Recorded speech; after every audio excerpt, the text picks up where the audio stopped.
Hey everyone, this is Dan with the Spiritual Underground Podcast. Going to take a minute to talk about Anchor. I've been with Anchor for a little over 2 years now, and podcasting couldn't be easier. If you haven't heard about Anchor, it's the easiest way to make a podcast. Let me explain. First off, it is free. There are creation tools that allow you to record and edit your podcast right from your phone or computer. Anchor will distribute your podcast for you so it can be heard on Spotify, Apple Podcast, and many more. You can make money from your podcast with no minimum listenership. It's everything you need to make a podcast in one place. Download the free Anchor app or go to Anchor FM to get started. Let your voice be heard.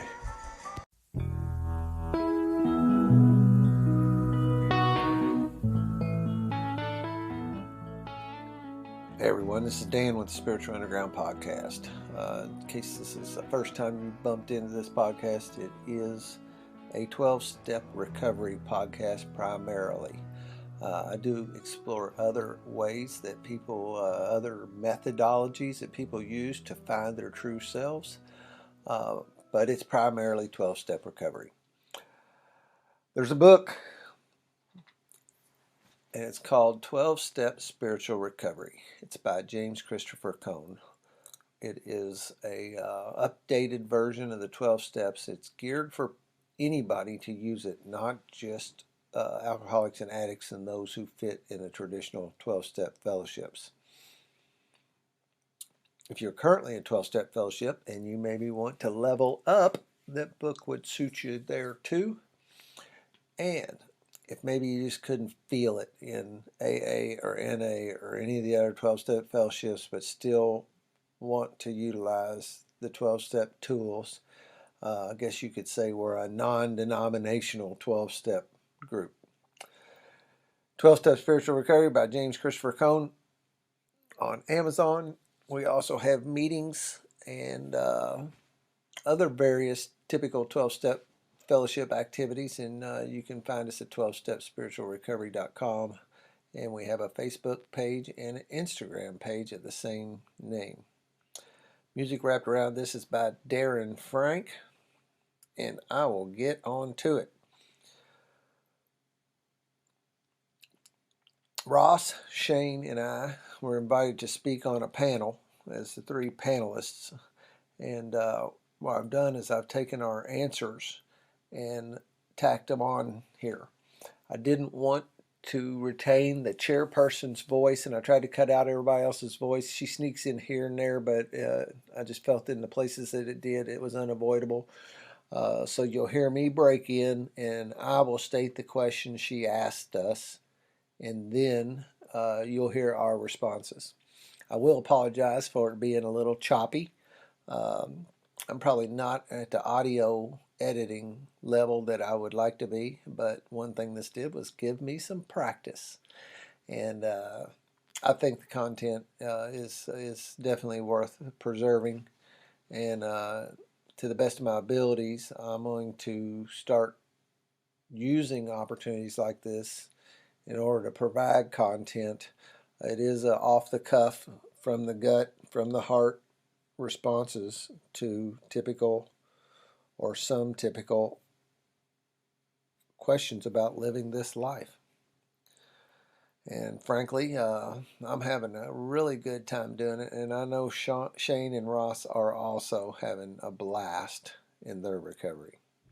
So, without any further ado, we will get to the questions. Hi, my name is Ross. I'm an alcoholic. March 8, 2019, home group. My home group for number one is 12-Step Spiritual Recovery Meditation Meeting, Monday nights, 8 o'clock here in this room. Tuesday, Men's Spiritual Underground Men's Meeting, where it all started for me. Thursday, 12-Step Spiritual Recovery, Juicebox Heroes. And Sunday, I have a meeting at my house. TSSR meeting at my house. And I think that's it. What else? Oh, my sponsor is Darren Frank, their grand sponsor. And thank you very much. I'm Ross. Grateful to be here. Thanks a lot. Thanks, Ross. Hey everyone, my name is Dan Reeves. January the 1st, 2015. Hey, Dan. Hey, Dan. Hey, Dan. My sponsor is Christopher C.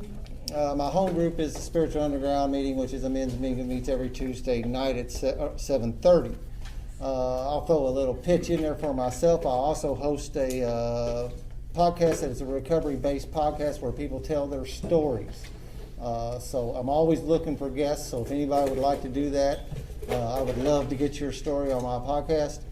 And these two gentlemen have been, along with quite a few others in this room, have been on it too. So looking forward to tonight. Thank y'all. Dan. Thank you. Thanks, Dan. Shane Gibson, alcoholic addict. Shane. My sobriety is 10/3/16. My home group is Spiritual Underground, Tuesday night men's group. And my sponsor is Christopher C. Grand sponsor Darren Frank. This is my sponsor brother. I've had the honor to sponsor Ross in my life. Grateful to be here tonight. See a lot of familiar faces, and looking forward to getting into these questions. I'm a little nervous. I love it. Hell yeah.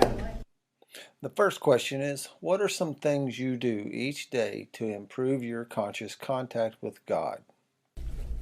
Well, my name's Dan. I'm not supposed to introduce myself, but I will one more time. This thing has taught me to there's certain things that is in that book and what has been taught from sponsor to sponsor. And when I come conscious in the morning, I almost worry about it's a little bit too much of a rote prayer, because when I wake up, sometimes I do it. I took a nap a little while ago. When my eyes come open, I was saying my morning prayer. I don't like it getting to be too rote, but I also like that's ingrained in me now. That is part of me. I pray, I meditate. My meditations used to be longer. They're really not today. They're just, 5 minutes of quiet time before I get moving in the morning. And then when it comes to improving your conscious contact, I'll expand on that just a little bit, because over time I've been taught to expand these principles, and it's not just improving my conscious contact with God, or whatever you want to use, what word you want to grunt out when you're talking about your higher power. I'm improving my conscious contact with my higher power when I'm improving my conscious contact with this man, or with this man, or with that gal, or that little boy, and my father and my kids. So when it says improve conscious contact, I expand that a little bit beyond just the woo-woo higher power kind of thought. Thank y'all. Thank you. Yeah.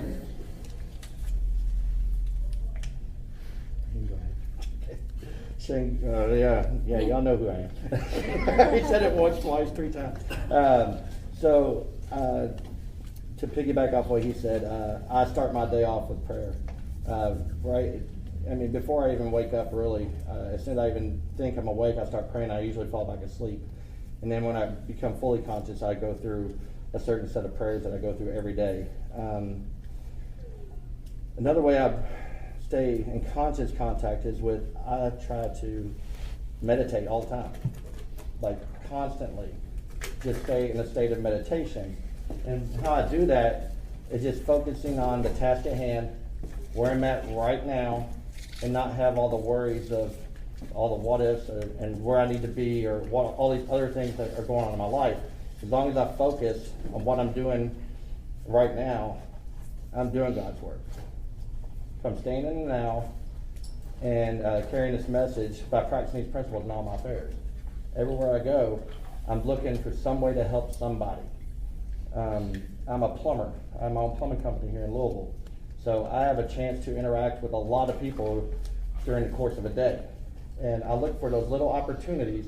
I see something in their house. They say a certain word, but I try to connect with them. The opposite of addiction is connection. And being connected to all of you all is a higher power to me. So, Shane gets an alcoholic. Thank you. Thanks, Shane. I am Ross. I'm an alcoholic. Hey, Ross. Some of the things I do each day to improve my conscious contact with God is I don't deviate from my morning routine, no matter what. By the grace of God, there hasn't been a 911 where I've had to jump up and go to the hospital, or jump up out of bed and pray while I'm walking. And everything else just goes second. I take a piss, even though Don Major told me not to. He said, pray before you piss. I take a piss, and I come back, I set coffee, and I go pray. And by the grace of God, my little dog prays with me too every time, Romeo. I don't deviate from that prayer, and then I sit there in Indian style for a few seconds and try to meditate while I'm staring at Romeo for a second, the dog, and start my day like that, no matter what. And what used to be a 30-second prayer of God, please just get me out of this shit, is now about an 8-minute prayer. Sometimes the last 2 minutes change for me. It's just custom to me. It's been going on since for almost two exact years now on the prayer part. When I said to the world, you do not want to see me without my routine, and I'm afraid of what it could become. So to improve my conscious contact with God, I constantly test myself through the day based on my fears. So if I don't want to do something, I find out if it's fear or anger, and I move through it, and I immediately have a conscious contact, I guess. I just keep moving forward, I guess. What you can say is, and then just all of a sudden I'll get smacked in the face with another eye-opening event that I'm like, wow, thank you. So hopefully that made some sense. Thank you, I'm Ross. Thanks, Ross. The next question was spiritual awakenings. Would you be willing to share your experience with spiritual awakenings? Yeah, I'll start that one. So when I first came in here, I did not believe in a higher power. I was taught a vengeful, wrathful God growing up. I had no connection with that dude at all. I was scared to death of God. And when I came into the rooms, they said, cast away your old ideas. And when I heard that, I was like, I'm going to go to hell if I cast away the God in my understanding that I already had. So I was like, well, where's that God got me today? Look at where you're at right now. So I went in with an open mind and just started listening to everybody else's conceptions of what they are and how they found theirs. And one day, a mentor of mine gave me some Joe and Charlie CDs. And he said, listen to them. And I said, all right. So I hadn't, and a week later he asked me if I'd listen to them. I said, no. So one day I was driving down the road and I started throwing them in and listening to them, and finally got down to disc 4, track 11, 411 information. And Joe and Charlie were talking about this story. And it went like this. There were 3 wise men from the east that stole from man the crown of life, God. And once they had it, he said, well, now we got it, what are we going to do with it? Because they're going to want it back. Well, the first one said, we'll take it to the highest mountain and we'll hide it in the deepest crevice of the highest mountain. The other one said, well, you know how they are, they'll search and they'll find it. The second one said, let's take it to the deepest ocean, hide it in the deepest crevice of the deepest ocean. We said, you know how they are, they'll search and they'll find it. Then the third one said, let's hide it within himself. He'll never search for it there. Is that God or is that God? And when they said that, I'd never realized that God dwelled within me. I did not feel worthy of God's love or even part of God. I listened to that probably 50 times in a row. Every time they said within yourself, I fucking teared up, excuse my French, and goosebumps, God shots all over. That was one of my biggest spiritual awakenings, and really propelled me to want to search and dive more into what this higher power thing was. And all these little miracles started happening around my life. Like, I was only like 60 days sober, and this may not sound like a spiritual awakening to you all, but it was for me. So I was driving down the road thinking about my wife and all the things I'd done. She had not said I love you in 60 days. I was like, you know what? I'm going to go get her some flowers, take them to her work, and drop them off for her. And I was like, no, she won't want you to spend that money because you've already messed up your credit. You got all these financial amends to make. She won't want you to spend the money, and they die anyway. No more than I said that or had that thought. I'm driving down the middle of 42, and there's a bouquet of flowers in the middle of the freaking road. I stop in the middle of 42, traffic going by, and I grab those flowers, and it was the prettiest bouquet of artificial flowers that won't die. And I get back in my truck, and I was like laughing like a madman. I was like, oh my God, what is going on? God, I was so juiced up that God gave me that gift. And what he gave me was a vision to see things more clearly today. To actually see those little moments on, what was that, Is that what that was? Was that God? And I see them much more today. And I drove out to my wife's work and gave them to her at work and told her a story, and she still has those flowers today. So that's a little bit. Shane gets knocked out. Who are you? Shane gets knocked out. Spiritual awakening.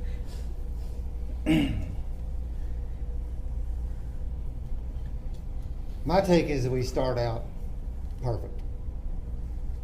What happened over time was between, and just like Bill says, calamity, pomp, worship of other things, trauma, other things happened to me, stepped on my very spirit. When I came to AA 4 years before my current sobriety date, because I stumbled around trying any other way but the way that y'all were telling me to do it, I couldn't find another way. Things kept getting worse, not better, just like the book says. And by the time I got here, my spirit was so asleep and dead from everything I'd done to myself that, that's ultimately what I was doing. When I got here, they told me I was spiritually sick. I thought they were telling me I didn't have any religion, and I was offended. I did not have any religion, but I was still offended they would cast such things on me. And I found out it was something completely different. So what has happened as a result of doing this work and the things that are laid out in this book and the things that have been laid out to me that are what I think is tribal knowledge. It's not really in there. It's what gets passed around among us. Is an awesome way, a way of doing life, and it awakened the very spirit inside of me, so that now I can do like what Shane's talking about. I can be of use to this place, to this planet. I can, hell, I feel like I can deserve to share oxygen with you. Mm-hmm. You couldn't have told me that before, but that's the way I felt about it. So down on myself that that spirit was so sick that it didn't like itself. And that's been healed today and turned around. That's all. Thanks, Dan. Hey, I'm Ross. My name, I'll say it to myself. I'm not going. My sponsor is really into exactly kind of what you were talking about. From the time we're born, I think that's our first. But now that you mentioned this, that's my first spiritual awakening. But I couldn't remember the exact birth. So, and I was pure until I was about 7, until the world dumped all their shit on me, and then all my teachers came in here, and then I learned from different teachers. I did have a spiritual awakening that I didn't know of, and I didn't take it in 2009 when I came into the rooms. That was my first spiritual awakening as an adult that I could remember, because it planted a seed for me to go out, because I ran on self-will until I came in 11, 11, 18, and messed around in my 4th step until March 8, 2019. And April 13th, the date my mom died, was the day that Shane and I did our 5th step. And that was the day that I freed my mom, and I was free. So that was my spiritual awakening to get me to move the fuck on and be able to let her free and let me free. But through this man, I was able to talk to her. I was ready, willing, and I exploded all my 5th step shit to him fucking every 10 minutes on the phone. I fucking did this, I fucking did that. I was ready to get that shit out, and I was ready, and that 4th column was staring in my face, and I was ready. I fucking admitted what I had done, and I was ready to fucking forgive and move the hell on. And when we got to that 5th step, it was set up exactly how God wanted it, and it was to free my mom and to free me, because she passed away from cancer, and that was the killer for me, the last family member. So that was my spiritual awakening that made me believe 1,000%, because I always have to see shit. You might fucking move that wall over there, but damn it, my alcoholic brain wants me to say, well, do it again. So little by little that starts to go away some, so, but that's my spiritual awakening, and that's fucking awesome to me. Thank you. Thanks, Ross. After that question, they did a thing called rapid fire, where they asked a series of questions, and we were to give 1 or 2 word answers all together. We weren't taking turns. We just fired them out there, and there was a record they talked about being 36 seconds that people answered it. Somebody got out a timer, and they shot them at us, and when they turned off the timer, it was 33 seconds. Ross was pretty fired up about wanting to break that record. I didn't have any idea what it was until I experienced it. So Ross got his dream there, and it kicked in 3 seconds faster than the record. The next question is, what do you think about dating? Time, early sobriety, etc. Absolutely not. In my opinion, I do not think you should date in your first year of sobriety. You need to concentrate on yourself. I was actually married, so it was kind of tough because my wife didn't even really talk to me for the first 60 days of my sobriety because of all the lies and everything. So I suggest to my sponsees, if they're not in a relationship at the time, to give themselves 1 year to focus on themselves and get sober and love themselves before they can love somebody else. Thanks. Thanks, Shane. I don't really have a timeline, I don't think, man. I think it's work the steps. And plus that gives a little bit of fire under them to get that work done. It's just another distraction, just like dope or anything else. I mean, you know how we do. We stop doing this, you know, we put down the drink and the dope, and we just shift over to something else, or if it's working out or eating or a relationship or what, workaholism, that's me. And so it's just the disease is kind of baffling and powerful, and it will insert that into you to keep you distracted from doing that. And the two things that fuck everybody up quicker than anything else is finances and romances. Yeah. Thank you. Thanks, Dan. I would say that.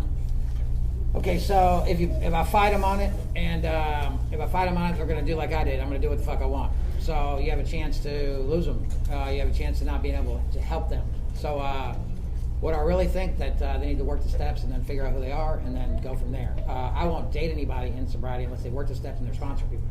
Just like and they're sponsoring multiple people. Why did you look at me? I'm married. Why did you look at me? You just happen to be in my view. Oh, okay. I've been working on him for a while now. Okay. Ready. So I would say that, rather than, I would say that they're going to do what they want to do, because just like me, I'm going to do what I want to do. And if you fight them, they're just going to lie, and they're just going to do what they want anyway. So why fight it? Why cause all that? Just let them go, and just be there for them, available. I won't look at you. Be there, be available for them, so you can be available. The next one up is, if you were in a sober living home, how did you transition and prioritize recovery? I haven't been, but I've worked with some guys that were.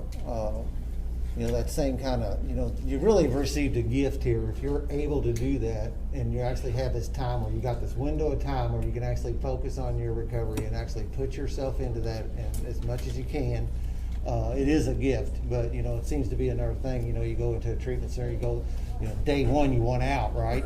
And it's, again, that disease, this parasite that takes you over, man, just does not want you to do stuff that's going to be good for you. So coaching them into just staying for a long haul, because that's what, like that stuff we were talking about in the morning, discipline is the horse I ride in on, staying disciplined, getting that good orderly direction and doing things in some kind of reasonable manner and finishing your commitment to this facility. They have a timeline on purpose because they've seen that work, It's kind of like you had people that thinks the steps won't work for them. I don't work for me. And I said, what makes you so fucking unique that what's worked for millions of people ain't gonna work for you? Right. And sticking it out, I don't know, the universe seems to shine on you when you stick it out, and whatever that is, the steps, your facility, whatever God happens to have you.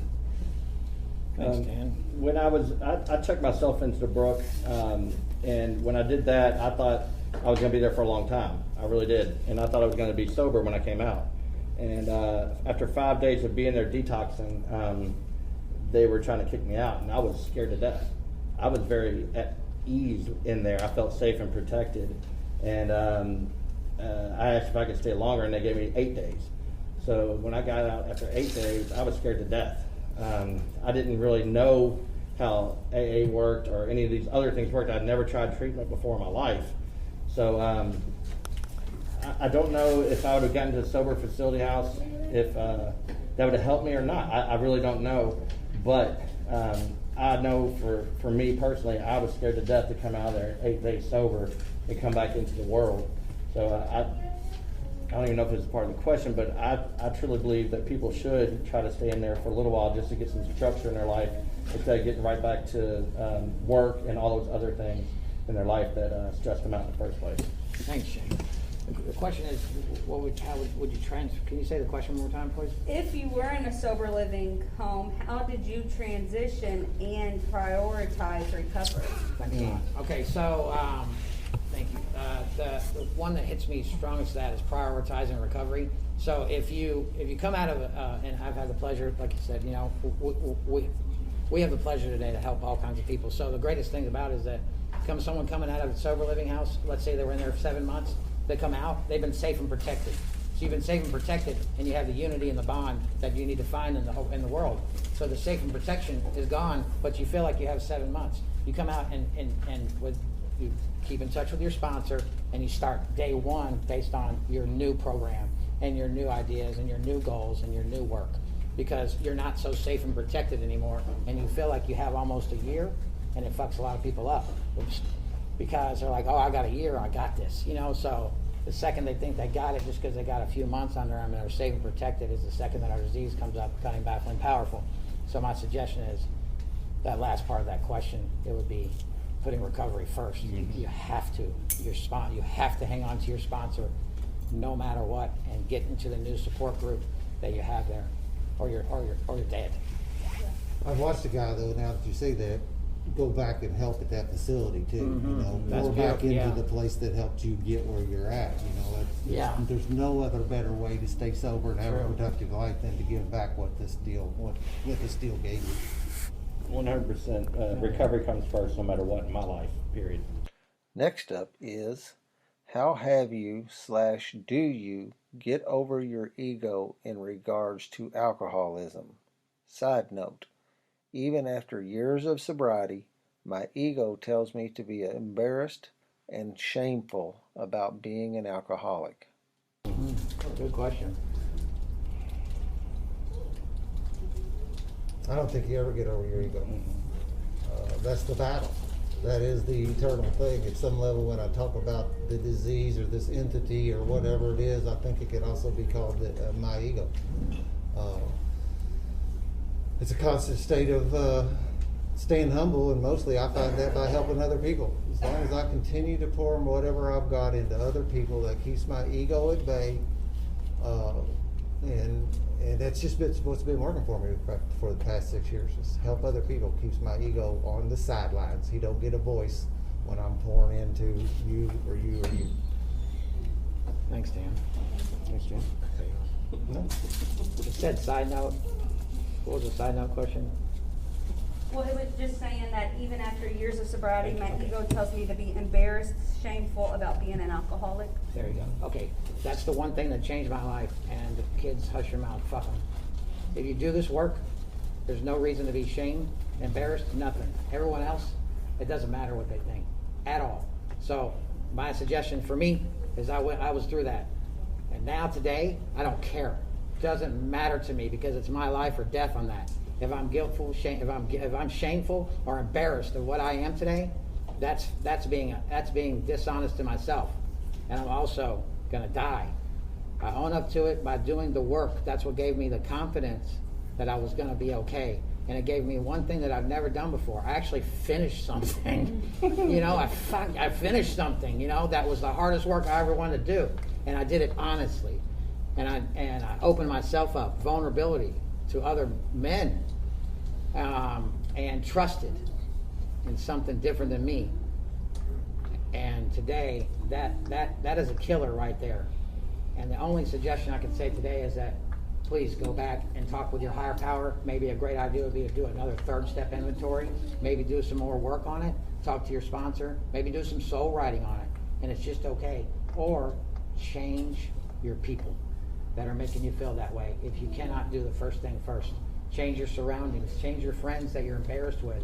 Other than that, once you tell everybody that you are embarrassed of whatever you're embarrassed of, you're gonna feel so free, and it's just gonna be just okay.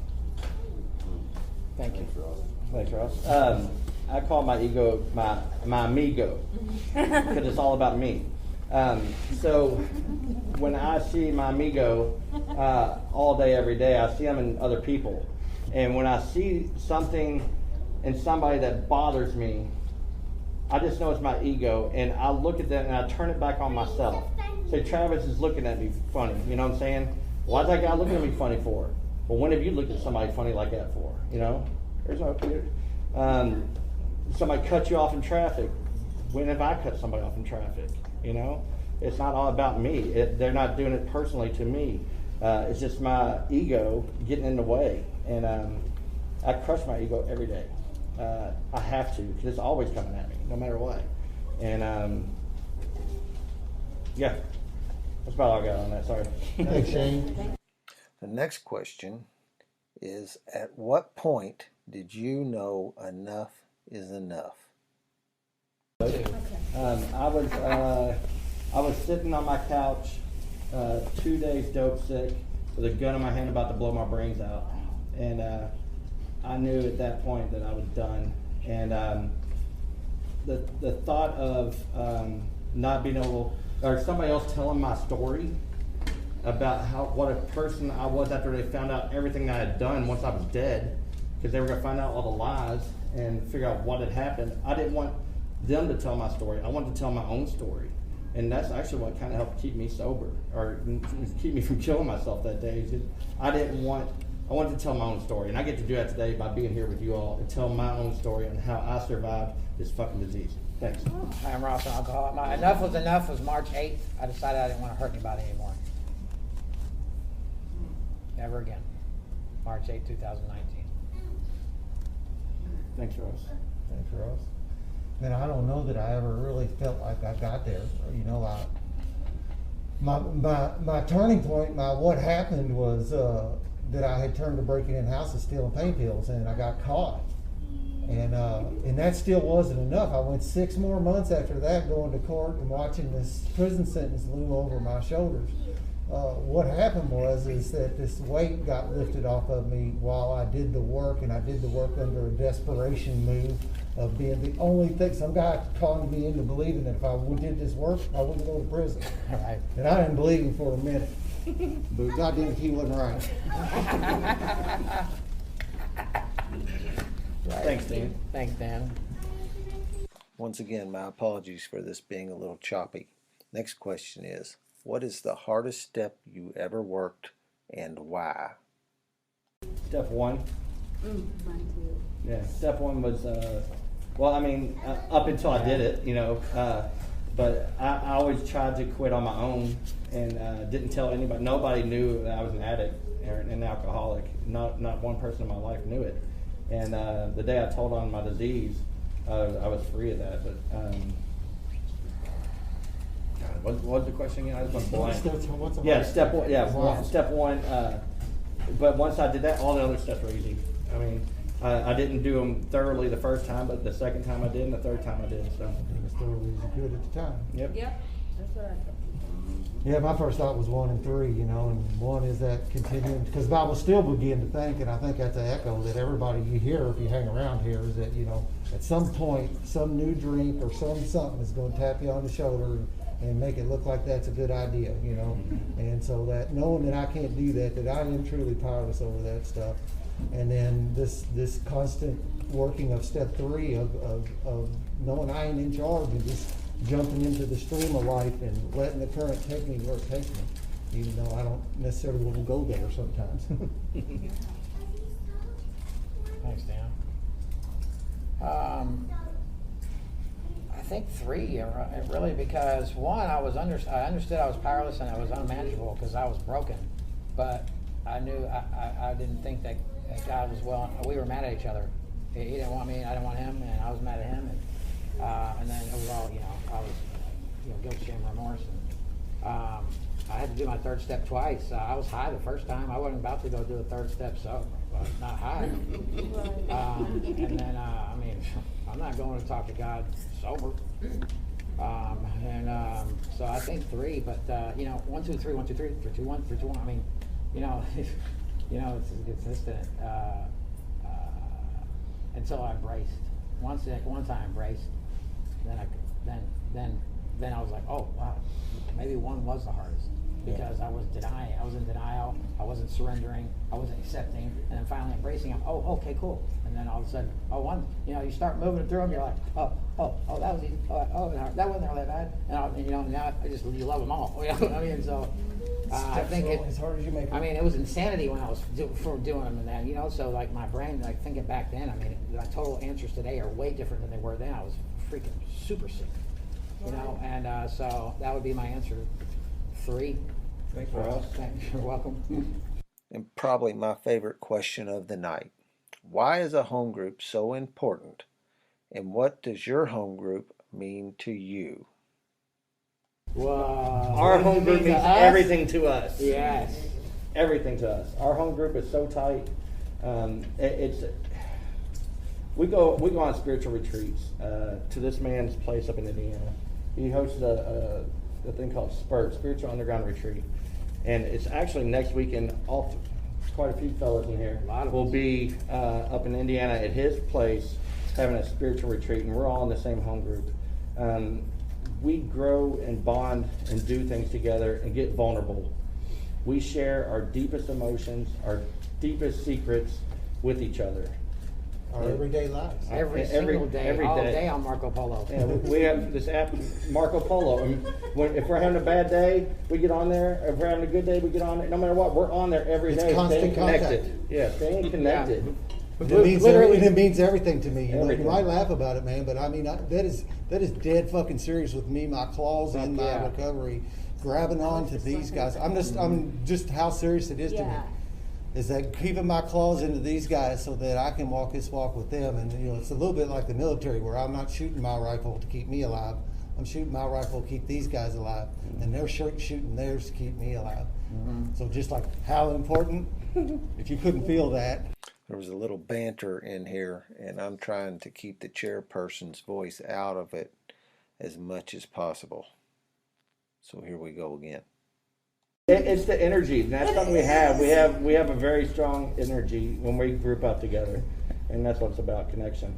We are on that, Travis. A lot of people are in here that are on it right now. We are consistently. It's like we see every single thing that everybody we share, and I mean, Marco Polo. If you guys don't have it, Holly. Thank God Holly introduced us to it, and it's a great way to talk to your sponsees, because they can just video you and see anytime you want. It's free. And then we have 8 of us in there, and we call it sealed. We had 15, but some people don't participate, and just things happen. So we have 8. We call them Soul Team 6. And you blink your eye or do something for 15 minutes. There's 37 Marco Polos, and you're like, whoa! Like, so you go through the anxiety, the guilt, and like, I'll just watch them. And when you watch them, you just get jacked up. It doesn't matter. It doesn't matter what time it is, but if something's going on. We have group meets that we do. We have 3 group meets. Mm-hmm. We have Marco Polos. We have consistently, if something's going on somewhere in someone's life. And we get together physically. Mm-hmm. And we get together physically. If something's going on in someone's life that's a millimeter off center, 20 guys are right there. Mm-hmm. Yeah, it was a lifesaver for me in the beginning, 100%. Just to know that I wrote my phone number down on a sheet and I was a part of something. And then I gave myself accountability, like she said, to show up to that meeting every week. And then they knew who I was. And then, I'm getting God shots over right now. They knew who I was, and they just kind of welcomed me in. The next thing you know, I mean, with us, you come to our meeting, and I tried to walk away. And some dude grabbed me by the arm and said, no, you're going to introduce yourself to all of us. And I mean, Eddie Gilmore has been around forever, grabbed me and pulled me into 40 people. Travis asked for a sponsor. 18 people fucking approached him right after that night. I mean, this is the place, if you guys want a spiritual underground, we have a women's, we have a women's meeting. We have above ground. Okay. We have a women's meeting. We have a Tuesday night women's meeting. Okay. If you're interested, please see Holly after the meeting. They model themselves after us. Oh, well, that's good. I did not know this exists. And the final question. What is your favorite thing about sobriety? Connection. I have the best friends in my life. I didn't have friends before this. I had acquaintances. I had people I was trying to impress. I don't have to impress anybody here, and I have true, genuine love, friendships. I mean, the best friends of my life. Friendship. Thank you. Same thing he said. Oh, friendship? Did I the same? True love for another human being today. And to keep this fun, along with the feeling of a real meeting, which it was great to be sitting in a real meeting with real people. Here is the obligatory applause, followed by the Lord's Prayer. Let's thank the panelists, guys.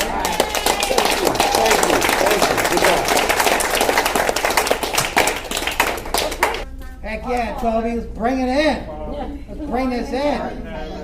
Hallowed be thy name, thy kingdom come, thy will be done, on earth as it is in heaven.